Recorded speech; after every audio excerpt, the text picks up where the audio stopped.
Hello everyone, welcome. So today we will start with fertilization and implantation. This is the next part. We have studied about male reproductive system.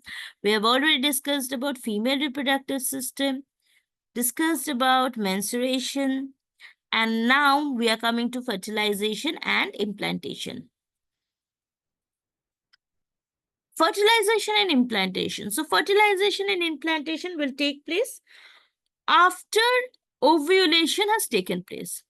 So there is a release of the egg that is happening from the ovary, which is about on the 14th day that is happening. So from the 14th, 15th day, we have the ovulation that takes place. And it is around 12 to 24 hours this ovulation period stays. Now, once we have an sperm entering into the uterus, into the fallopian tube, there is a union that takes place between the sperm and the egg. This is known as conception. So, this is around 12 to 24 hours of a time it will take, and it takes place in the fallopian tube of the ovary. And then after that, once this egg will mature, this fertilization will take place, then we require the attachment of this fertilized egg into the uterine wall.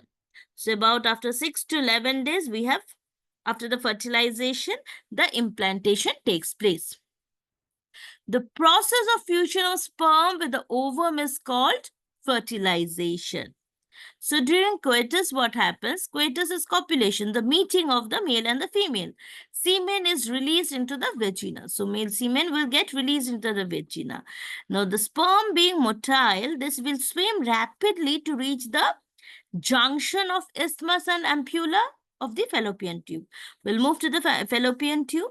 And then if you see in the diagram below, we have, it will reach to the junction of the isthmus and ampulla, and then there is a fusion of the gametes which takes place at the ampullar isthmus junction.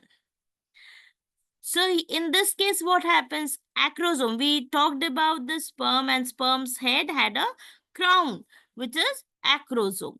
So this acrosome of the sperm will undergo acrosomal reaction, and it reaches a certain sperm lysine. It will release the lysine, and what will the lysine do? Lysine will dissolve the egg envelope because it needs to enter, right? So because the genetic material, until and unless it is releasing the genetic material, the fusion is taking place between the two genetic material. It is in the mitochondria, right? So it needs to rupture the egg envelope and enter into the ooplasma or cytoplasm of the egg. Okay, so it dissolves the egg's envelope locally and makes the path for penetration of the sperm. Now the sperm license, it contains a lysing enzyme which is known as hyaluronidase. So hyaluronidase is there which dissolves the hyaluronic acid polymers in the intercellular spaces which holds the granulosa cells of the corona radiata together. So corona radiata is nothing but the outer layer of the egg that I have is corona radiata. Inside the egg, I have a cytoplasm, nucleus, plasma membrane, and the just circulating envelope is known as zona pellucida. So the corona penetrating enzyme that dissolves the corona radiata, and it also contains acrosin which dissolves the zona pellucida. So it enters into the corona radiata by corona penetrating enzyme. Then zona pellucida also needs to be penetrated in. So there is an acrosin enzyme which helps to dissolve the zona pellucida, and then it dissolves zona pellucida. Now the fertilization would take place. So during fertilization, what is happening? First and foremost, the sperm comes in contact with the egg. And what happens? The head of the egg is coming in contact. So acrosome. So now the acrosome is going to react with the zona pellucida and it is going to release a enzyme, hydrolytic enzyme, hyaluronic acids. So that enzyme is going to get released. And then after that, what is happening? Now acrosome is going to react with the perivitellin space. So the space between the membrane and zona pellucida, we have that. So that membrane, it is going to go ahead and protein receptors are there. So it is going to dissolve that. Now the plasma membrane of the sperm and egg would fuse. So the plasma membrane that is of the now the crown is getting released, and then the plasma membrane of the egg and that of the sperm, they will get fused and the sperm nucleus will enter into the egg. So once this enters into the egg, now what happens? They will slowly, now the cortical granules fuse with the egg plasma, which renders the vitelline layer impenetrable to sperm. Okay, so now they will start slowly releasing the genetic material and genetic material will fuse. Okay, now coming into the ovulation and the fertilization process. Now the ovulation is taking place. I told you how fertilization is going to take place. Now once the fertilization has taken place, day one, it is a continuous process. So day one, sperm has got fused, fertilization has taken place. Now, once this fertilization has taken place, the first day what will happen? The egg nucleus, sperm nucleus, whichever is there, they will fuse together, they will form the zygote. Once they form the zygote, they will come into, there is a mitotic division that is taking place. So it's a 2-cell stage, they reach the 4-cell stage, they reach the 8-cell stage. And then when they reach the 16-cell stage, we call it as the morula stage. So that is a morula stage. And then after that, there is a speciation or the differentiation that will take place, creating a vacuum. So a vacuole will get created. So that is a blastocyst stage, early blastocyst stage and late blastocyst stage. This late blastocyst stage, it will get implanted into the uterus. Now it is ready to get implanted into the uterus. Okay. Now there is a cortical reactions that is going to take place. So immediately after the entry of the sperm into the egg, the later shows a cortical reaction to check the entry of more sperms. So once the one sperm has entered, no more sperm can enter. So it's only allowed entry of one. So for that, cortical reactions will take place. So what is going to happen?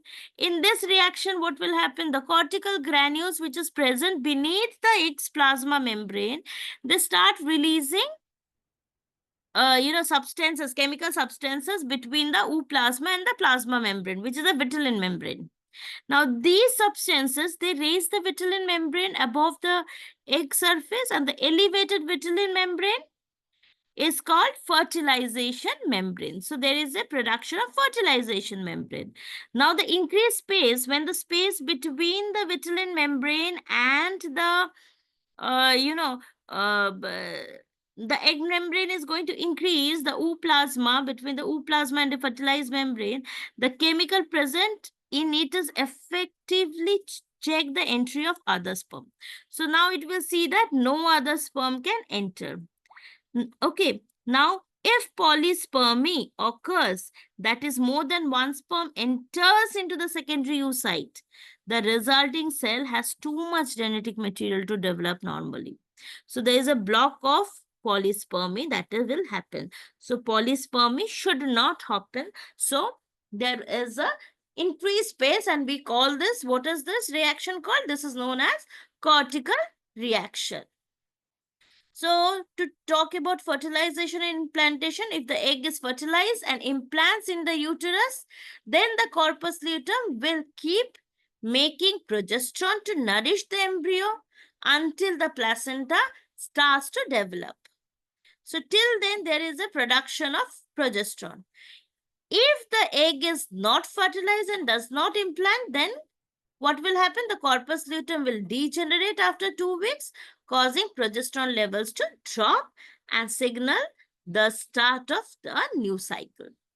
So that is going to happen. Now the haploid gamete will fuse to form a diploid zygote. So we have a haploid gamete, right? N from sperm and N of ovum. So they both are going to fuse and they are going to form a zygote. This zygote will undergo mitotic division, as I was talking to you earlier.